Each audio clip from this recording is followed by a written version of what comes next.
9時をお知らせします。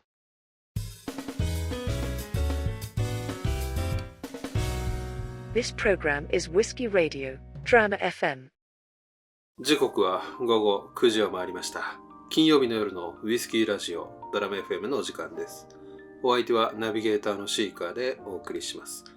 この番組ではウイスキーニュースをはじめ、バーで見かけたら一度召し上がっていただきたいウイスキーをご紹介していきます。ぜひお酒を飲みながらどうぞ最後までお付き合いください。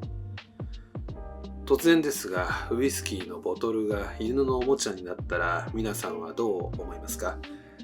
実はアメリカでそんな一見すると冗談のような商品をめぐってウイスキーを代表するブランドとペット用品メーカーが長年にわたって法廷で争っています。その商品が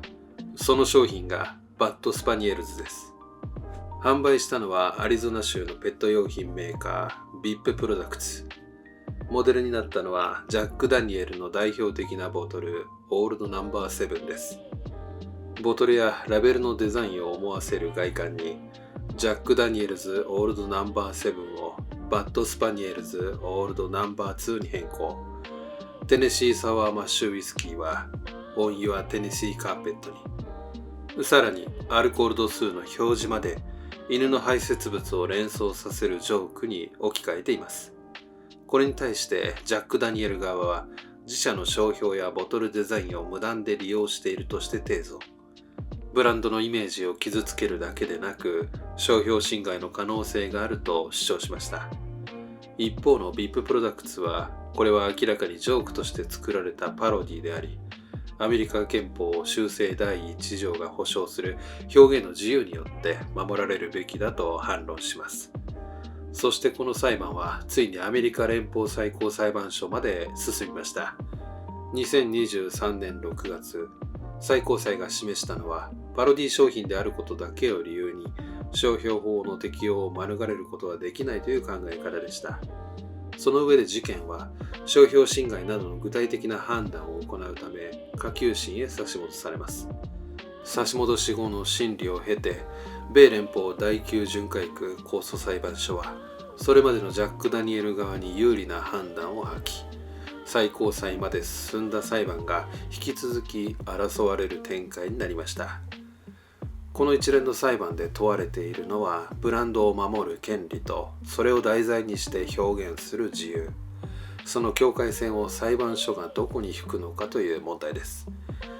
この裁判の行方は大きな影響を与えるかもしれませんね。それでは海外ニュースをお届けしたいと思います。今回はザ・マッカランから発表された人気シリーズハーモニーコレクションの最終章をご紹介します。今回のテーマはなんとココナッツです。ザ・マッカランといえばシェリーダル由来のドライフルーツやスパイス、濃厚な甘みといったリッチなスタイルを思い浮かべる方が多いと思います。そんなマッカランからココナッツを思わせる香味を前面に出した2種類のシングルモルトが登場します。インスパイアドバイフレッシュココナッツとインスパイアドバイトーステッドココナッツ。マッカランの公式説明によると、今回のココナッツのような香味は原料としてココナッツを使っているわけではありません。鍵を握るのは熟成に使用するオークダルです。特定のオークダルにはオークラクトンと呼ばれる成分があり、熟成によってココナッツを思わせる特徴的な香りが現れることがあります。今回のウイスキーではこの非常に珍しいココナッツのニュアンスを引き出すためにウイスキーメーカーが樽を慎重に選定、そして熟成による香味の変化を見極めながら2種類の個性的なシングルモルトを完成させました。公式サイトではライムやマンゴーなどを使ったペアリングやサーブが紹介されており、ココナッツを中心によりトロピカルな世界観を楽しませる構成になっています。そしてもう一つ注目したいのがパッケージです。ハーモニーコレクションではこれまでにも廃棄される素材に新しい価値を与えるという考え方が取り入れられてきました。今回使われているのは廃棄されたココナッツの繊維や殻です。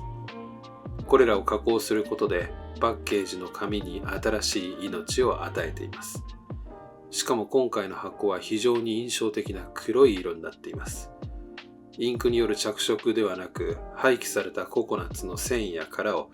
排出物を出さない燃焼プロセスによって炭化させ、そこで生まれた炭を使って紙に自然な黒色を与えています。そして今回が最終章という点もこのシリーズを見る上で重要なポイントです。2021年に始まったハーモニーコレクションはチョコレートから始まり、コーヒー、自然、オーク、そしてお茶へとテーマを広げてきました。そして6作目となる今回、ココナッツでその旅を締めくくります。今回発売されるのはインスパイアドバイフレッシュココナッツとインスパイアドバイトーステッドココナッツの2種類。一方はフレッシュなココナッツ、もう一つはトーストしたココナッツ。同じココナッツというテーマでもどのように表情が違うのか、そしてマッカラのシングルモルトから本当にココナッツという香味を感じ取ることができるのか、これは実際にグラスに注いで確かめてみたくなる一本ですね。2021年から続いてきたハーモニーコレクション、その最後を飾るのは意外性のあるココナッツでした。マッカランが6回にわたって挑戦してきた味わいとパッケージの新しい表現、その集大成として今回の最終章がどのように受け止められるのか注目したいと思います。動画の概要欄に公式サイトのリンクを貼っておきますので、気になる方はぜひチェックしてみてください。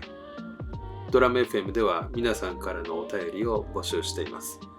いただいた内容は番組内でご紹介させていただきますので、おすすめのウイスキーや素敵なバーのご紹介などをコメント欄にお寄せください。感想や質問も大丈夫です。たくさんのお便りをお待ちしています。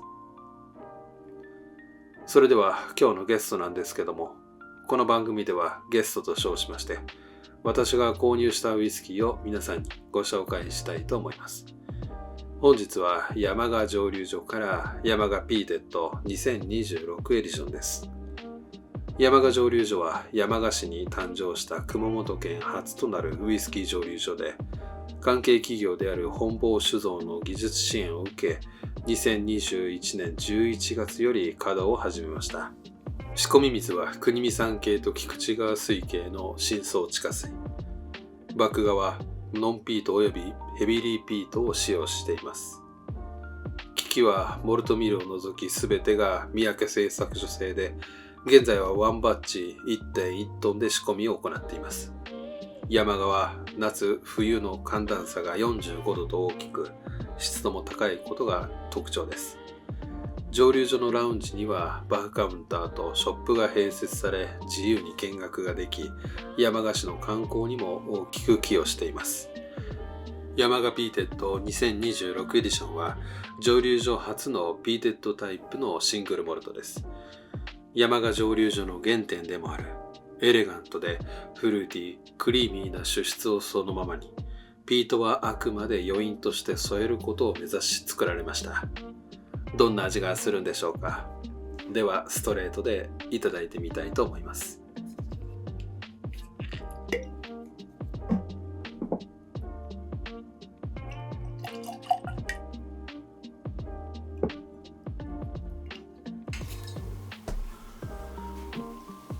はい、注ぎ終わりました。色味は深いアンバーですね。早速香りからいただいてみたいと思います。トップノートは焼き菓子のような香ばしい香り。ミドルノートは煮詰めたマーマレード。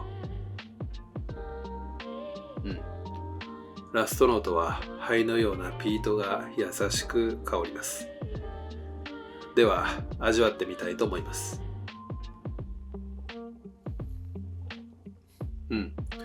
口当たりはクリーミーで、ボディはミディアム。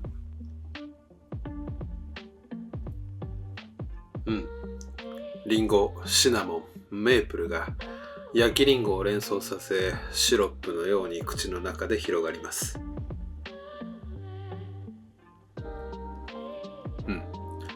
ビターなカラメルに乾いた麦のヒント。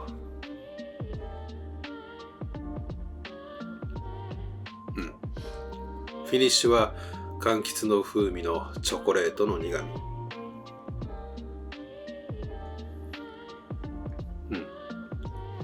ほのかに甘みを帯びたピートから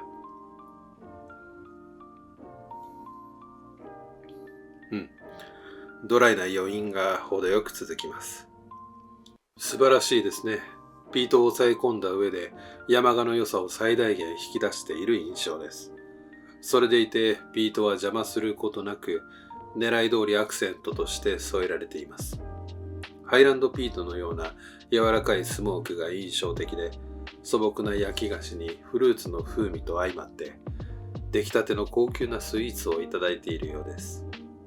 アルコール度数は 55% ですが、一切感じることはありません。まずはストレートから少しずつ加水をして変化を楽しむと良さそうです。もしバーで見かけることがありましたら、ぜひ召し上がってみてはいかがでしょうか。そろそろお時間となりました。